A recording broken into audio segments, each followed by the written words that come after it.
सभी लोगों को नमस्कार। स्वागत करता हूं आप लोगों का आपके अपने YouTube channel ocean of English knowledge में। और आज मैं आप लोगों के लिए लेकर के आया हूं क्लास 10 की पोएम जिसका नाम है द बॉल पोएम। इसको लिखा है जॉन बेरीमैन ने। प्यारे बच्चों, ये पोएम बहुत ही काफ़ी इम्पोर्टेंट है, बहुत ही ज़्यादा। इसको हम देखेंगे, लेकिन शुरू करने से पहले मैं इस पोएम के बारे में कुछ आप लोगों को बता देना चाहता हूँ। इस पोएम में दिया हुआ है कि a boy losses a ball. एक लड़का जो है वो बॉल को खो देता है। He is very upset. वो बहुत ही ज्यादा दुखी है। A ball doesn't cost much. एक जो गेंद की जो कीमत होती है वो ज्यादा नहीं है। Nor it is difficult two by another ball. और ना ही किसी दूसरी बॉल को खरीदना बहुत ही ज्यादा डिफिकल्ट है। Why then is the boy so upset. तो जब ना बॉल की कीमत ज्यादा है, ना बॉल दूसरे खरीदने में कोई परेशानी है, तो फिर वो लड़का इतना ज्यादा अपसेट क्यों है, वो इतना ज्यादा उदास क्यों है? इन्हीं सारे सवालों के जवाब जानने के लिए हम इस पोएम को पढ़ेंगे। तो चलिए शुरू करते हैं। पोएम की लाइनें हैं कि what is the boy now who has lost his ball. What is the boy now, वो लड़का जिसकी गेंद जो है खो गई है, जिसने जो है गेंद खो दी है, अब वो क्या है?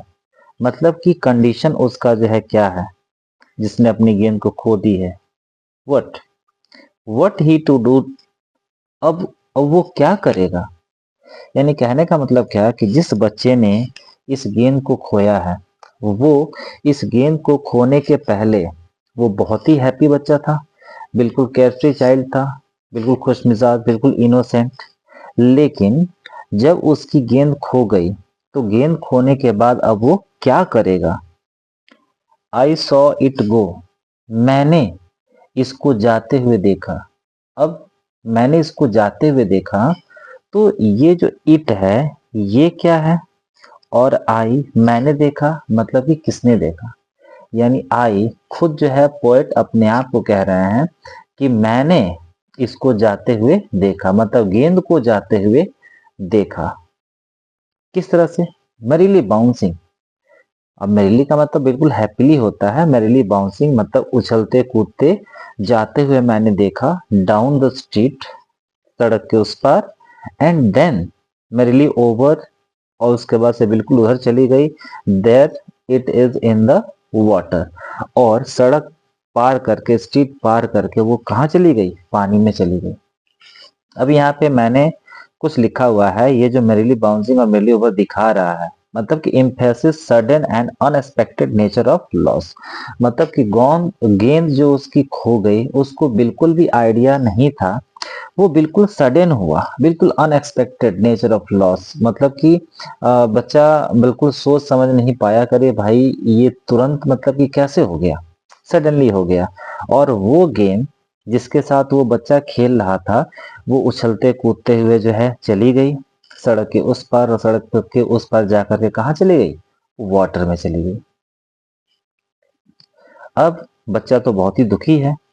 कहा जा रहा है कि नो यूज टू से ओ देर आर अदर बॉल्स। ऐसा कहने का कोई फायदा नहीं है कि है बच्चे, दूसरी गेंदें भी हैं, तुम उन गेंदों के साथ खेल लो। लेकिन पोएट ये नहीं कह सकते हैं, क्योंकि ऐसा कहने का कोई फायदा ही नहीं है। An ultimate shaking grief fixes the boy. और एक ultimate shaking grief fixes the boy, मतलब कि ऐसा दुख जो है बच्चे के अंदर उमड़ जाता है, जो कि उसको बिल्कुल क्या कर देता है? पैरालाइज कर देता है, ओवरवेलमिंग, मतलब बहुत ही ज्यादा उसको जो है दुख पहुंचता है। और बिल्कुल वो दंग रह जाता है, कहीं हिलता डुलता नहीं है, वो सदमे में चला जाता है। यानी गेंद को खोने से वो सदमे में चला जाता है, उसको बहुत ही ज्यादा मतलब कि दुख होता है। बिल्कुल वो हिल डुल नहीं पा रहा है, सोचने समझने की शक्ति उसकी खत्म हो गई है। बिल्कुल वो दुख के गिरफ्त में आ गया, मतलब दुख ने उसको चारों तरफ से घेर लिया है। फिर कहा जा रहा है कि as he stands rigid trembling staring down. और जब वो बिल्कुल ग्रीफ की गिरफ्त में आ जाता है, ग्रीफ कि जब गिरफ्त में आता है तो बिल्कुल वो क्या बन जाता है, रिजिड हो जाता है। रिजिड का मतलब बिल्कुल कठोर, ट्रेम्बलिंग, और वो कांप रहा होता है, स्टेरिंग डाउन, और उस बॉल पर देख रहा होता है जहां पर बॉल गई है। यानी बॉल पानी में चली गई थी, उसको वो बिल्कुल स्टेरिंग कर रहा है, बिल्कुल घूर रहा है, ट्रेम्बलिंग वो कांप रहा है, रिजिड बिल्कुल वो कठोर हो गया है, ठीक है, गम के मारे, दुख के मारे। तो उसकी कंडीशन बहुत ही खराब हो गई है। All his young days into the harbour. अब कहा जा रहा है कि all his young days into the harbour. ये हार्बर क्या है? तो हार्बर का मतलब बंदरगाह, जहां पर बहुत सारी मतलब कि शिप वगैरह होती हैं, वो सामान को मतलब कि अनलोडिंग, जहाँ पे लोडिंग और अनलोडिंग का काम किया जाता है, उसको हार्बर कहा जाता है। मतलब कि जो जो ऊपर जो पानी का जिक्र किया गया है कि गेंद जो है पानी में चली गई, तो असल में वो कहाँ चली गई थी? हार्बर में चली गई थी, बंदरगाह पर चली गई थी। मतलब बंदरगाह में का जो पानी था उसमें वो चली गई थी। यानी गेंद के साथ साथ, चूंकि ऑल हिज यंग डेज, वो जो गेंद थी, अब उस गेंद के साथ साथ उसकी बचपन की यादें जुड़ी हुई थी। तो बचपन की जब यादें जुड़ी हुई थी, तो वो सारी की सारी उसकी बचपन की यादें, उसके बचपन के दिन उस गेंद के साथ ही कहाँ चले गए थे? उस पानी में चले गए थे, हार्बर के पानी में चले गए थे, वेयर हिज बॉल बेंट, जहां पर उसकी गेंद गई थी। यानी अब आप लोग को समझ में आ गया होगा, ये हार्बर मतलब वो जो वाटर की बात करें कि गली सड़ स्ट्रीट के उस पर, मतलब कि गेंद चली गई, मतलब कि वो हार्बर में चली गई थी, उसके बाद जहाँ गई थी वो क्या, कौन सा प्लेस था? हार्बर था। I would not intrude on him. अब यहाँ पे पोएट कहते हैं कि मैं उसको परेशान नहीं करूंगा, उसका जो मैटर है, उसका ये जो घटना उसके साथ घटी हुई है, मैं उसमें दखल अंदाजी नहीं करूंगा, क्योंकि उसका आपस का मामला है, ठीक है, और मैं उसमें बिल्कुल दखल अंदाजी नहीं करूंगा। हालांकि वो कहते हैं कि अ डाइम अनदर बॉल। हालांकि डाइम एक वर्ड दे रहा है। डाइम क्या है? यूएस में 10 सेंट्स को एक डाइम कहा जाता है। यूनाइटेड स्टेट्स ऑफ अमेरिका में 10 सेंट को एक डाइम कहा जाता है। Mean we can say that one dime is equal to 10 cents. हालांकि उस गेंद की कीमत कितनी थी? एक डाइम ही थी। इज वर्थलेस, लेकिन अब वो क्या है? बेकार है। बेकार क्यों है? उसकी गेंद तो खो गई। अब यदि हम दूसरी किसी गेंद को खरीद करके देते हैं, तो वो बिल्कुल पसंद नहीं करेगा, क्योंकि जो बॉल उसकी हवा में गई है, जो बॉल उसकी जो है वाटर में गई है, उसके साथ उसकी बचपन की यादें जुड़ी हैं। ये नेचर है प्रकृति का। भी आप लोगों ने देखा होगा कि इवन आप हो, हम हो, कोई भी व्यक्ति, कोई भी इंसान, अगर उसके साथ कोई भी वस्तु हो, चाहे वो साइकिल हो, बाइक हो, घर हो, कुछ भी हो, उसके साथ जब हमारा अटैचमेंट जुड़ा होता है, चाहे इवन वो फोटो ही क्यों ना हो, अगर वो एक बार हमसे चला जाए, वो वस्तु जो है छिन जाए, ठीक है, जैसे मान लीजिए कि किसी के पिताजी, किसी के माँ, चाहे किसी कुछ भी, मतलब कि वो अपने जो है दादा परदादा के मतलब कि घरों में मतलब कि रह रहे हैं, और उस घर से मतलब पिता की यादें जुड़ी हुई हैं, और उस घर को यदि छोड़ा जाएगा तो छोड़ने का बिल्कुल इच्छा नहीं होगा, क्योंकि ऐसा फील होता है ना कि उसमें उनके माता पिता दादाजी की आत्मा निवास करती है, या उनका प्यार है, जो कुछ भी है, तो आदमी छोड़ता नहीं है। सेम उसी प्रकार से उस गेंद के साथ इस बच्चे की फीलिंग अटैच हो गई थी।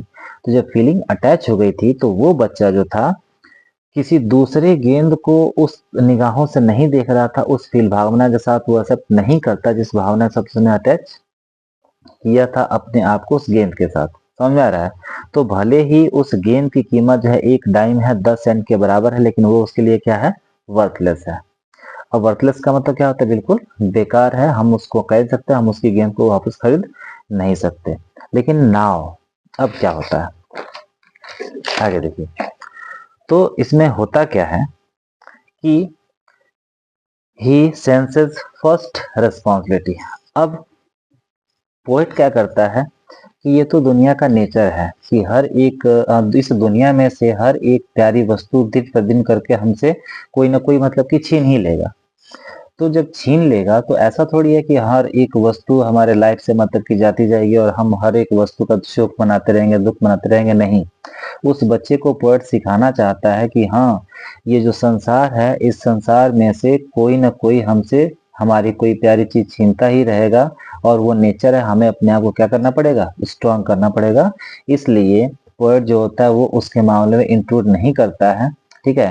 तो जब इंक्लूड नहीं करता है तो वो पोएट जो है इस बच्चे को सिखाना चाहता है कि ये जो स्टैंड अप होने का जो समय है या फिर स्किल है वो तुम सीख लो, इसलिए कि तुमको बार बार इस दुनिया से कुछ ना कुछ जो ये दुनिया तुमसे छीन लेगी, और तुमको फिर उस दुख से उबर करके आगे बढ़ना ही पड़ेगा, अपनी लाइफ को एक्सेप्ट करना ही पड़ेगा। तो भाई क्या कहते हैं कि ही सेंसेस फर्स्ट रिस्पॉन्सिबिलिटी, जब उसकी गेंद खो जाती है तो उसे अपनी पहली जिम्मेदारी का क्या होता है, सेंस होता है। अब यहाँ पे मैंने इसका हम क्या अर्थ निकाल सकते हैं कि ये जो लाइन दिया गया है कि ही सेंसेस फर्स्ट रिस्पॉन्सिबिलिटी, मतलब क्या कि the ball was lost because it wasn't properly looked after. वो गेंद जो है खो गई, इसलिए खो गई क्योंकि उस गेंद को जो है सही तरीके से उसका देखभाल नहीं किया गया था, जिसकी वजह से वो खो गई। उसी प्रकार से अगर हमारे पास कोई वस्तु है, कोई सबसे प्यारी वस्तु हमारे पास है, तो उसकी देखभाल हमको खुद करनी पड़ेगी। और यदि वो किसी कारणवश वो वस्तु जो है खो जाती है तो हमें उसका गम बिल्कुल भी नहीं होना चाहिए, because changing is the law of nature, परिवर्तन प्रकृति का नियम है। हमें दिन पर दिन जो है आगे बढ़ते जाना है। आगे कह रहा है कि he senses first responsibility in a world of possession. अब ये वर्ल्ड ऑफ पोसेशन क्या है, तो वर्ल्ड ऑफ पोसेशन का मतलब ये होता है कि ये हमारे जो संसार है, इस संसार में तमाम ऐसे मतलब कि व्यक्ति हैं जो अपने आप को जो है सिर्फ ये मानते हैं कि उनके लाइफ में बिल्कुल जो है धन होना चाहिए, स्ट्रेंथ होना चाहिए, पावर होनी चाहिए, ठीक है। तो वर्ल्ड ऑफ पोसेशन का मतलब ये संसार ऐसे व्यक्तियों से भरा पड़ा है जिनको केवल जो है स्ट्रेंथ, वेल्थ और पावर चाहिए होती है, ठीक है। यानी किसी न किसी चीज के ऊपर उनका अधिकार होना ही चाहिए। तो इस वर्ल्ड ऑफ पोसेशन में उसको अपनी पहली जिम्मेदारी का एहसास होता है। पीपल विल टेक बॉल्स, लोग जो होंगे वो बॉल्स को ले लेंगे। अब बॉल्स को लेने का मतलब क्या, यहाँ नहीं कि सिर्फ उसकी गेंद को लेंगे, बॉल यहाँ पर मैंने लिखा भी हुआ कि वैल्यूएबल थिंग्स, मतलब कि लोग जो होंगे, ये इस वर्ल्ड ऑफ पोसेशन में जो लोग होंगे वो वैल्यूएबल थिंग्स ले लेंगे, एक एक न किसी रूप में आपके पास से वो सामान, वो चीजें जो है चली जाएंगी जो आपके लिए बहुत मायने रखती होंगी। Balls will be lost always, क्योंकि वो हमेशा खोती रहेंगी। लिटिल बॉय है बच्चे, and no one buys a ball back. और अगर एक बार जो है गेंद खो गई, मतलब कोई हमारी वैल्यूएबल चीज हमसे खो गई, तो वो कोई भी व्यक्ति ऐसा आपको इस जो वर्ल्ड ऑफ पोसेशन में नहीं मिलेगा जो आपको उस गेंद को खरीद करके दे, मतलब आपकी कोई वैल्यूएबल चीज आपको लौटाए। इस संसार से अगर एक बार कोई वैल्यूएबल चीज चली गई तो वो दोबारा लौट करके नहीं आएगी। इसलिए हमें किसी भी कंडीशन में किसी दूसरे के ऊपर जो है डिपेंडेंट नहीं होना चाहिए, हमें सिर्फ और सिर्फ अपने ऊपर डिपेंड होना चाहिए, ठीक है। आगे कहा जा रहा है कि मनी इज एक्सटर्नल, मतलब कि मनी तो बाहरी चीज है। मनी सिर्फ पैसा जो है हर समस्या का समाधान नहीं है, ठीक है। It can't solve every problem, पैसा जो है हर एक समस्या का समाधान नहीं है, इसीलिए उसको बोला गया है कि money is external. He is learning, और वो सीख रहा है, well behind his desperate eyes, और उसकी आंखें जो हैं, ठीक है, well behind his desperate eyes, उसकी आंखें बिल्कुल निराश है। मतलब सिर्फ उसकी आंखें निराश नहीं है, वो पूरा का पूरा उसका बॉडी, उसका पूरा का मन, उसका पूरा मन मस्तिष्क जो है बिल्कुल उदास है। और उदास रह करके वो क्या सीख रहा है, वो सीख रहा है द एपिस्टीमोलॉजी ऑफ लॉस, मतलब कि ये जो लॉस है इस संसार में, जो हमारा लॉस होता है, कोई वस्तु हमसे जो है छीन ली जाती है, तो जब छीन ली जाएगी तो उसको हमें स्वीकार करना ही पड़ेगा। और जब स्वीकार करेंगे तो जो हमें ज्ञान होता है, ठीक है, जो हमें ज्ञान हो जाता है कि हाँ ये वस्तु हमारी छीन गई है, और हमें अकेले ही क्या करना पड़ेगा, अपने आप को जो है सांत्वना देना पड़ेगा, उस ज्ञान को एपिस्टेमोलॉजी कहा जाता है। हाउ टू स्टैंड अप, अब लॉस सहने का जो ज्ञान है, मतलब किस तरह से हाउ टू स्टैंड अप, किस तरह से मतलब कि दोबारा खड़ा हुआ जाए, ठीक है, किस तरह से जीवन को जिया जाए। नोविंग what every man must one day, ये जानते हुए कि हर व्यक्ति को एक न एक दिन यह अवश्य जान जाएगा कि किस तरह से अगर हमसे कोई प्यारी वस्तु चीज खो जाती है तो किस तरह से उसको छोड़ करके हम आगे बढ़ें। ठीक है, तो नोविंग what every man must one day, जो व्यक्ति किसी न एक दिन में तो उसको जानना ही, वो आदमी जान लेगा। And most know many days how to stand up, और ज्यादातर इंसान दिनों में यह जान जाएंगे कि इस संसार में किस प्रकार से जिया जाए, किस तरह से स्टैंड अप किया जाए। बात समझ में आया? यानी फिर मिला करके इसमें बात ये हो रही है कि इस कविता में एक बच्चा है और वो बच्चा जो है खेलते हुए उस एक गेंद को खो देता है, और वो जो गेंद होती है वो चलते कूदते जो है गली के उस पार चली जाती है और उस पार जाकर के पानी में चली जाती है, और वो बच्चा जो होता है वो गेंद को दोबारा खो देता है।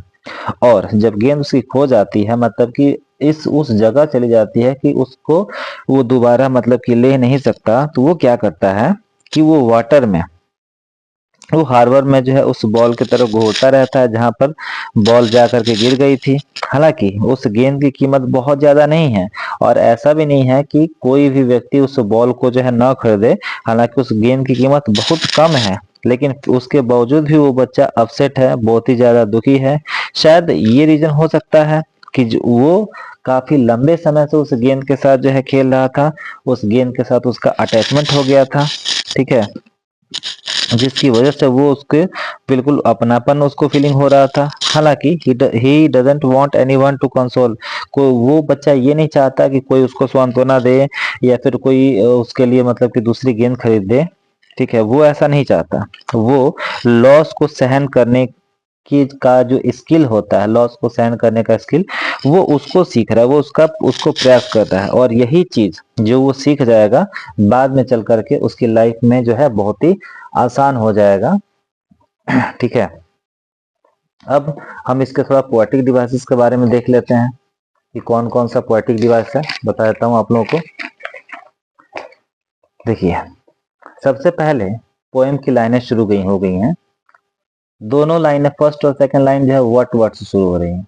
ठीक है, तो जब दोनों लाइनें व्हाट वर्ड से शुरू हो रही हैं तो ऐसा कहा जाता है कि व्हेन टू और more than two consecutive lines start with the same word there is a poetic device anaphora. दो या दो से अधिक लाइनों का जो स्टार्टिंग वर्ड मैच कर जाता है तो वहां पे पोएटिक डिवाइस होता है क्या? एनाफोरा। ठीक है, ये एनाफोरा हो गया। उसके बाद से हम देख रहे हैं कि मेरेली मेरेली, यहाँ पर भी जो है दो लाइनें जो है मेरेली से स्टार्ट हुई हैं, तो यहाँ पर भी क्या हो जाएगा? यहाँ पर भी एनाफोरा हो जाएगा। उसके बाद से आगे बढ़ते हैं तो यहाँ पे अगली लाइन एक दी गई है कि ऑल हिज यंग डेज, मतलब उसके बचपन के दिन, यानी बचपन के दिन जो है उस हार्बर में चले गए। ठीक है, तो जब हार्बर में चले गए तो उसके बचपन के दिन थोड़ी गए, गई तो गेंद। तो जब गेंद की ही जो है कंपैरिजन किया गया है ऑल हिज यंग डे से, तो इस लाइन में क्या हो जाएगा? मेटाफर हो जाएगा, मतलब कि ball versus care free childhood, मतलब कि बॉल की तुलना कैसे की गई है? बचपन से की गई है, तो ये डायरेक्ट कंपैरिजन है, तो यहाँ पर मेटाफर हो जाएगा।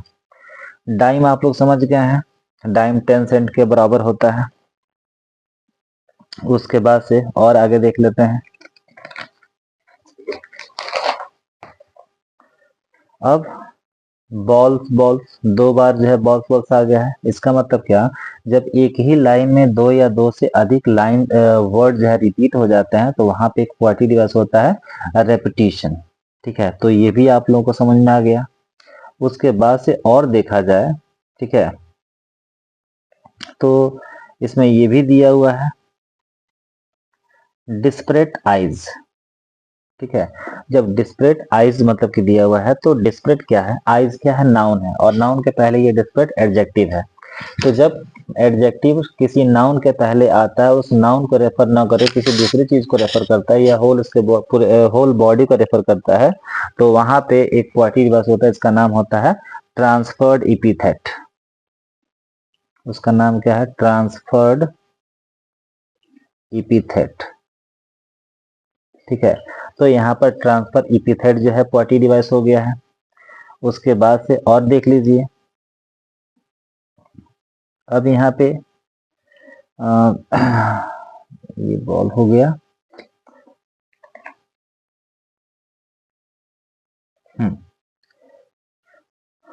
बाइज बॉल बैक, यहाँ पे बाइज का बी, बॉल का बी, बैक का बी, ये तीनों जो है बॉबा से शुरू हो रहा है, तो यहाँ पर एलिट्रेशन का प्रयोग हुआ है।